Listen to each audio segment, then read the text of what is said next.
নমস্কার এবং আদাব। আশা করি আপনারা সকলে ভালো আছেন। আমরাও আপনাদের আশীর্বাদে ভালো আছি। তো আজকে নতুন একটি ব্লগ শুরু করতে যাচ্ছি আপনাদের মাঝে। আজকে আর রান্না বান্নার কোনো কিছু দেখাবো না, শুধু আপনাদের সাথে গল্প আর আড্ডা দেব।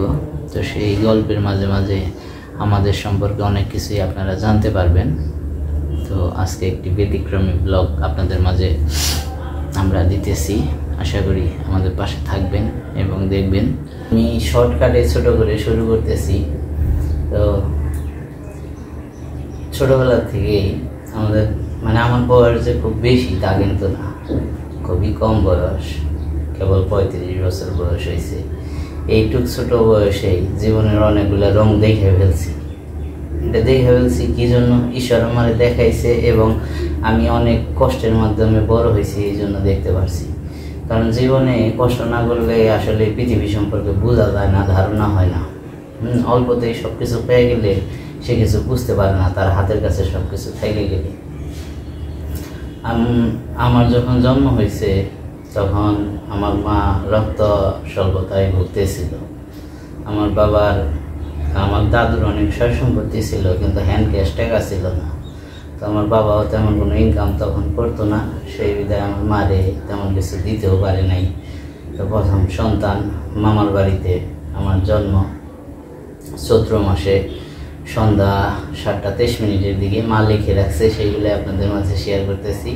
শনিবার ছিল, শনিবারে আমার জন্ম হয়েছিল সন্ধ্যার দিকে। এবং জন্মের পরপরই মাকে নিয়ে আবার হাসপাতালে যাওয়া লাগছে, যেহেতু যে বললাম রক্ত স্বল্পতায় ভুগতেছিল। এবং আমার মার রক্তের সাথে আমার মাসির রক্তের গ্রুপের মিল ছিল, মাসি আমার মাকে রক্ত দিছে। এরপরে আবার দেখা গেল যে তার কিছুদিন পরে আমারও বিশাল অসুস্থতায় ছিলাম। তখন চৈত্র মাসে নাকি অনেক রোগ ব্যাধি হইতো, পাতলা পায়খানাটা এখানে এরকম কিছু হয়ে গেছিল। তো আমার মামারা খুব দৌড়াদৌড়ি করে আমারে হাসপাতালে নিচে আনছে। এইভাবেই তখন ছোটোবেলার একটা জার্নি গেছে। সবার সহযোগিতায় হয়তো এতটুকু হইতে পারছি। সকলকে আমার কি বলবো, এই জীবনে আমার আত্মীয় স্বজনের সকলের অবদানের শেষ নাই, ঠিক আছে? মামার বাড়ি বলেন, নিজের দাদুর বাড়ি বলেন, সবাই আমার জীবনে সবাই আমার প্রচুর পরিমাণে হেল্প করছে। সকলের এই অবদান সবাই আমার অনেক ভালোবাসে। আমার আত্মীয় স্বজন যারা আছে সবাই আমার খুব ভালোবাসে। এরপরে আস্তে আস্তে তো হাঁটি হাঁটি পা পা করে বড় হতেছিলাম।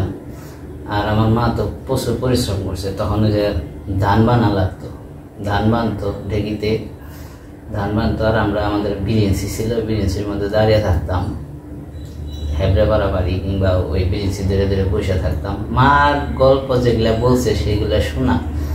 আর আমি এই গল্প কেন বলতেছি সেটাও আপনাদের বলবো। তো সেইগুলা হইতেছে বারাটারা বানছে, কাজ কাম করছে, গ্যাপে গ্যাপে যতটুকু সম্ভব আমাদের সময় দিছে। তারপরে লেখাপড়াও তেমন একটা করলাম না, নিজের কারণেই করি নাই। এখানে অন্য কারো দোষ নাই। প্রত্যেকটা মা বাবা চায় তার সন্তান সুশিক্ষায় শিক্ষিত হয়ে অনেক বড় হোক, ভালো কিছু করুক। তো আমি একটু উড়লচণ্ডী ছিলাম, বকহাইটে ধরা চলে, খুব খারাপ একটা ছেলে। লেখাপড়া করি নাই, কারো কথা তেমন শুনতাম না। মা বাবা অনেক চেষ্টা করছে, সেই জন্য মারও অনেক কথা শোনা লাগছে যে ছেলেরে মানুষ করতে পারলো না। ছেলে কিভাবে বড় করে সেটা নাকি আমার মার জানা ছিল না। অনেকেই অনেক কথা বলছে, সেটা বলবে, মানুষ বলে সন্তান যদি মানুষ হয় তাহলে মা বাবার মুখ উজ্জ্বল হয়, আর যদি সন্তান মানুষ না হয় তাহলে মা বাবা মানুষের কাছে মুখ দেখাতে পারে না। এমনও আছে যে পরীক্ষার রেজাল্ট দিত, নিমন্ত্রণে গেতাম, সেঞ্চুরি। অনেকে জিজ্ঞাসিত যে তোমার ছেলে কি করছে? তো ফেল তো করছি। মা তো আর বলতে পারতো না ওইভাবে, লজ্জার বিষয়। ফেল করছে কিভাবে বলে? দেখা যেত যে চুপ করে থাকতো, নিচে হয়ে হাসতো, খুব কষ্ট পাইতো। বাড়িতে এসে বুঝতাম কষ্ট পাইছে, কিন্তু আমার কাছে শেয়ার করতো না, কিন্তু আমি বুঝতাম। তো যে মারে যেই কষ্টগুলো দিছি সেই কষ্ট, একটা সন্তান তো মার কাছে চিরজীবন ঋণী থাকে। তারা এই দুনিয়াতে আনছে, ভূমিষ্ঠ করছে আমাদের। আর আমিও জিদ করেছিলাম, অনেক চেষ্টা করছে মা বাবা, কিন্তু পড়াইতে পারি নাই। আমি নিজে এই ভিডিও মাধ্যমে সারা পৃথিবীর মানুষের কাছে শেয়ার করতেছি যে আমি যে লেখাপড়া করি নাই, এতে আমার মা বাবার বিন্দুমাত্র দোষ নেই। তাদের চেষ্টার ত্রুটি ছিল না, তারা অনেক চেষ্টা করছে আমাকে পড়ানোর জন্য। আমি আমার নিজের কারণেই লেখাপড়া করি নাই। আর একটা বিষয় হইতেছে যে আমার মা কিন্তু খুব ভালো ছাত্রী ছিল। তো মাস্টারদের সাথে যখন দেখা হইতো রাস্তাঘাটে, তখন দূর থেকে ডাক দিয়ে জিজ্ঞাসা করতো, কিরে কমলা কেমন আছে? শিখা, আমার মার স্কুলের নাম ছিল, শিখা কেমন আছো? তো তোমার ছেলেরা কি করে? তো মা খুব দুঃখ করতো যে আমি একটা ভালো ছাত্রী ছিলাম, মাস্টাররা এখন পর্যন্ত মনে রাখছে এতদিন ধরে স্কুলে থেকে পড়া বাদ দেওয়ার পরে, আর তোরা আমার ছেলে পড়লি না। যাই হোক, সেটাও বিশাল একটা কষ্ট মার। আর তারপরে আস্তে আস্তে তো বড় হইলাম। আর ছোট সময় আর একটা জিনিস মিস্টেক হয়ে গেছে যে মার যেহেতু রক্ত শূন্যতা ছিল, সেই কারণে বুকের দুধটা আসে নাই, ওইরকম পাওয়াও হয় নাই। ঠিক আছে, সেই ক্ষেত্রে অনেক খরচ গেছে, যেহেতু কিনা জিনিস খাওয়ানো লাগছে, এইভাবে হইল। এরপরে আমার বয়স যখন 8 বছর প্লাস, তখন অপু হইল। তো অপু যখন হয়েছে তখন সব কিছু স্বাভাবিক ছিল। তখন বাবাও কিছু ইনকাম করতো, টাকা পয়সাও ছিল। ছোটো মামা যেহেতু কুমুদনীতে ছিল, বিশাল একটা হেল্প করছে।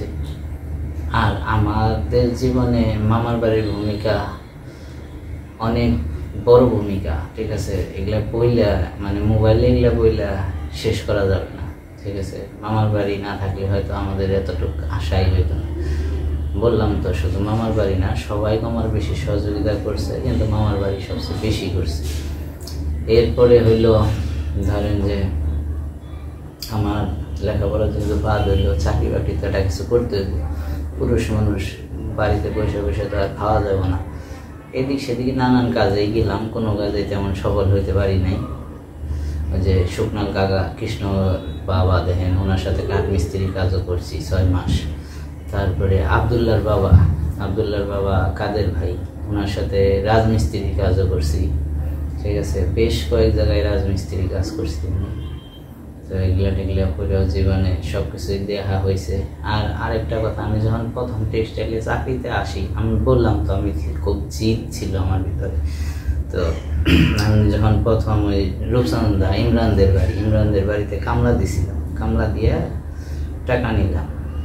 তো দাদু খুব মাইন্ড করছিল যে আমার নাতি তুই মিশের বাড়িতে কামলা দেশ।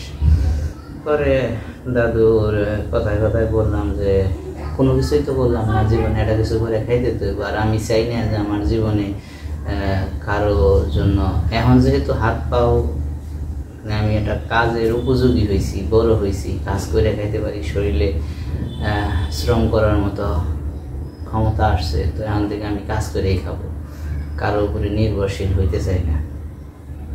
এতটুকুই শুধু চাওয়া ছিল, আর কিছু না। তো পরে ওই বাড়ির টাকা দিয়া প্রথমে যাই টেক্সটাইলে চাকরিতে। যাওয়ার সময় আমাদের কতুব বাজারে প্রফুল্ল বিএসসি স্যার ছিল। আমি যখন রিক্সায় যাইতেছি, উনি দেখলাম চা খাইতেছে। ভয়ে কোনোদিন ওনার সামনে যাইতাম না, যেহেতু ছাত্র ভালো ছিলাম না, আর উনি হেডমাস্টার ছিল। তারপরেও কি কারণে জানি মনে হইলো যে স্যারের একটা ভক্তি করে যাই।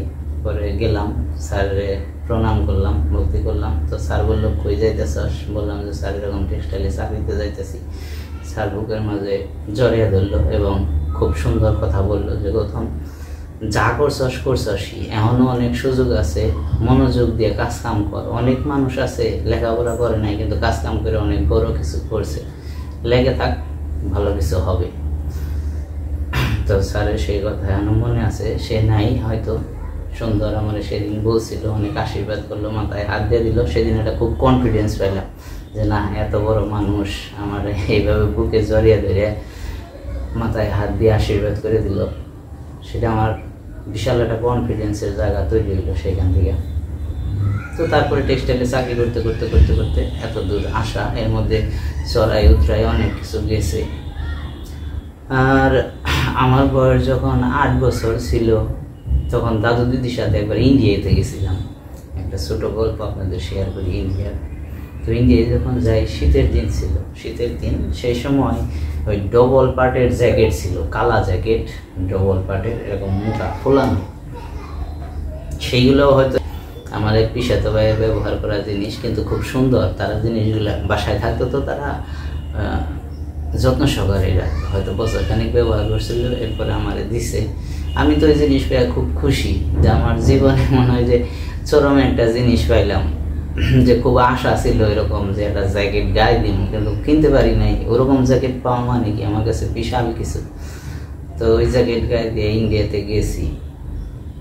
এখন ইন্ডিয়াতে যাওয়ার পরে ব্রাহ্মণগুলা আমাদের এক মানে দাদুরি ভাই, তাদের নাতিপুতি ছিল ওই ঘরে, তাদের একজন আবার ওই জ্যাকেট পছন্দ করছে। পছন্দ করার পরে সেই জ্যাকেট রেখে দিব, তো জ্যাকেট রেখে দিব, আমি আর দিই নাই। ওটা তো আমারও পছন্দের জিনিস, নিয়ে আসছি। কিন্তু বড় হওয়ার পরে আমি এখন চিন্তা করতেছি যে সেই দিন ওই জিনিসটা আমার তাকে দিয়ে আসা উচিত ছিল, কিন্তু আমি ছোট ছিলাম তখন, আমার কাছে ওই জিনিসটার মূল্য ছিল অনেক বেশি, আমি দেই নাই। জিনিস পছন্দের একটা জিনিস না পেয়ে পাইলে পরে যে কেমন লাগে, যে পায় সে জানে, ঠিক আছে। আর যাদের কাছে অ্যাভেলেবেল আছে তাদের কাছে কোনো বিষয় না। আমি আমার জীবনে 150 টাকার জিনিসও করছি, আবার 4000 টাকার জুতাও পায়ে দিয়ে ঘুরছি, নিজের ইনকাম করা টাকায়। অনেক দামি দামি শার্ট গেঞ্জি গায়ে দিয়ে ডিউটিও করি, নিজের ইনকাম করা টাকা দিয়ে। আবার তো বললাম যে এটা বিলাই মার্কা প্যান্টের জন্য জুতার তলা ক্ষয় করে হালাইছি বাবার পিছনে ঘুরতে ঘুরতে। হাফ প্যান্ট বিলাই মার্কা, হাফ প্যান্টের জন্য। আমার মার কাছে কখনো যদি যাই, গল্পটা মার কাছ থেকে শোনা, মানে যে বিলাই মার্কা প্যান্ট কিনবার যে আমার কতটুকু ক্ষয়ক্ষতি হয়েছিল, কি হয়েছিল, ঠিক আছে। আর এরপরে চাকরি জীবনে শুরু হইলো। চাকরি করতে করতে পরে এক সময় বিয়ে শাদী করলাম, অঞ্জুর সাথে পরিচয় হইল। অঞ্জু আমার মতো দুঃখী, এই জন্য দুইজনের সাথে খুব বনে ভালো। ও অল্পতে মানে খুব সংসারে টানাটানির মাধ্যমে বড় হয়েছে, যদিও ওদের জায়গা সম্পত্তি ছিল, কিন্তু ওর বাবারও হ্যান্ড ক্যাশ টাকা ছিল না, ইনকামের মানে খুব যে টাকা পয়সা ইনকাম করতে এমন না, এই জন্য বেশি টাকা দিতে পারতো না, খুব সীমিত টাকা দিয়ে ওর চলা লাগতো। স্যান্ডেল ছিলে যে ওই যে সিনেমায় যেরকম দেখেন গুনে দেবেন, স্কুলে যাওয়া লাগে, কলেজে যাওয়া লাগে, এগুলো ওরা গেছে। আর আমিও এগুলো গেছি, ওই যে এক স্যান্ডেল মানে ছিঁড়ে গেছে, হেঁচড়িয়ে যাওয়া, তারপরে এটা গুনে দিয়ে বান্ধায়, অহরহ বাঁধছি এগুলো জীবনে, বললে লাভ নেই, ঠিক আছে। এখন স্যান্ডেল হলো পরে থাকি, ঠিক আছে, একটু ছিঁড়ে গেলে ওটা পরি না, আবার মনে করেন যে আরেক জোড়া কিনি, কিন্তু মনে পড়ে, বললাম না সবই মনে পড়ে, কোনো কিছু মনে পড়ে না। রশি দিয়া, পাটের গোষ্ঠা দিয়া, গুনে দিয়া, সব কিছু দিয়ে বেঁধে চলছি, ঠিক আছে জীবনে। তারপরে ঠাকুর ভালো লাগছে, ভালো আছি আপনাদের আশীর্বাদে। আর এই যে ইউটিউবের ভিডিওগুলো দেখেন, প্রতিদিন এত কষ্টের মাঝে 12 ঘন্টা ডিউটি, 12 ঘন্টা ডিউটির পরে ও কিন্তু বাসায় প্রচুর কাজ কাম করে। বাসায় থাকা মানে তো একদম বসে, খালি বসে থাকা না, বাসা মোছা, রান্না বান্না করা, জামা কাপড় ধোয়া, খাওয়ানো, ছেলেরে পড়ার জন্য একটা সন্তান মানুষ করা প্রচুর কঠিন ব্যাপার। সেটা সবারই আছে, সবাই জানেন। সেখানে সময় দেওয়া লাগে, প্রাইভেটে নিয়ে যাও নিয়ে আসো, স্কুলে নিয়ে যাও নিয়ে আসো, এর মধ্যে আবার ভিডিও করে, তার মধ্যে আবার ভিডিওগুলো সুন্দর করে ওই সারে। আমি কিন্তু এখানে সময় দিতে পারি না, কারণ আমার 12 ঘন্টা ডিউটি করে সময় দেওয়া সম্ভব না। এরপরেও ভিডিওগুলো সারি আপনাদের, এর মধ্যে একটা ভালো লাগা আছে। আর এই স্মৃতিগুলো হয়তো বলে রাখলে জীবনে হয়তো আমরা কেউই থাকবো না কোনো এক সময়। আমার দাদু ছিল, আমার দাদু কিন্তু গত বছর 3য় রথের দিন মারা গেছে। আমার দাদু শুধু দাদু না, তিনি আমার গোসাই, তার কাছ থেকে আমি গুরু মন্ত্র নিছি। তো বিশাল কিছু কথা বললে অনেক বড় হয়ে যাবে, সংক্ষেপে বলি। সেও আমার একদিন দক্ষিণ পাশে বসে বসে একটা উপদেশ, মানে তার গুরুদেবের একটা কথা সে আমাকে বলছিল যে তুই যখন জন্ম নিলি তখন তোর মার বুকের দুধ পাস নাই, তার মানে ভগবান তোরে তোর খাওয়ার যে এমনিতেই সবার জন্য যেটা দিয়ে থাকে সেটা কিন্তু তোর জন্য দেয় নাই, তোর খাবার তোর ছিনিয়ে নিতে হবে, এই পৃথিবীর বুকে তো পরিশ্রম করে খাবার সংগ্রহ করতে হবে। অতএব 8-10 জন মানুষের মতো বসে থাকলে চলবো না, ওই আশা করে যে না ভগবান এমনিতেই দিয়ে দিব। সবার জন্য সব কিছু ভগবান সমানভাবে দেয় না। হ্যাঁ, কারোর জন্য এমনিতেই এসে পড়ে অটোমেটিক, কারো ছিনিয়ে নিতে হয় তার কর্মের দ্বারা। হ্যাঁ, তো আপনাদের আশীর্বাদে, আমার গোসাইয়ের আশীর্বাদে কর্ম করে যেতেছি। শুধু আশীর্বাদ এতটুকুই চাই আপনাদের কাছে, সারা জীবন যেন যতদিন সুস্থ আছি কাজ করে নিজের উপার্জনের টাকা দিয়ে সংসার, একজনের দায়িত্ব নিছি, তার দায়িত্ব এবং তার আবার আরেকজন হয়েছে দেখছেন অঙ্কন, এদের দায়িত্ব পালন করতে পারি। পাশাপাশি ভাই আছে, মা বাবা আছে, যদিও ভাইয়ের আমার টাকার প্রয়োজন নাই, ওই সংসারে আমার চেয়ে বেশি টাকা খরচ করে, ওর এই আমাদের সংসারে অনেক অবদান আছে। তারপরেও যতটুকু সম্ভব পাশে থাকতেছি। মা বাবার স্বপ্ন কতটুকু পূরণ করতে পারবো জানি না, সব দিক দিয়েই ব্যর্থ। তারপরেও চেষ্টা করব যতটুকু যা কিছু করতে পারি। আপনারা সকলে এই রথের দিনে আমাদের জন্য আশীর্বাদ করবেন, আমরা যেন সুস্থ থাকি, ভালো থাকি, শেষ পর্যন্ত যেন পরিশ্রম করে যেতে পারি। ভিডিওগুলোর মাধ্যমে অনেকেই খুব ভালো ভালো কমেন্টস করেন, সেই কমেন্টসগুলো পড়ার পরে আমাদের মনগুলো খুবই ভালো হয়ে যায়। যতটুকু কর্ম করে যাবো ততটুকুই সাথে যাইব, টাকা পয়সা তার কোনো কিছু সাথে যায় না। আমিও ধর্ম সম্পর্কে এত কিছু বুঝি না, আমার জ্ঞান হলো ক্ষুদ্র।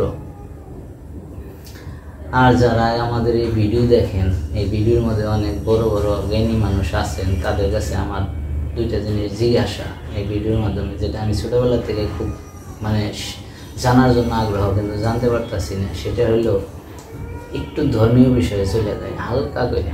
সেটা হলো আমরা মানুষ হিন্দু ধর্মের, আমরা জানি যে আমাদের প্রথম আদি পুরুষ হইতেছে মনু এবং আদি মাতা শতরূপা। যারা মুসলমান ধর্মে তারা আছেন যে আদম এবং হাওয়া, তাদের মাঝে থেকে আমাদের উৎপত্তি, আমরা সবাই এটা জানি।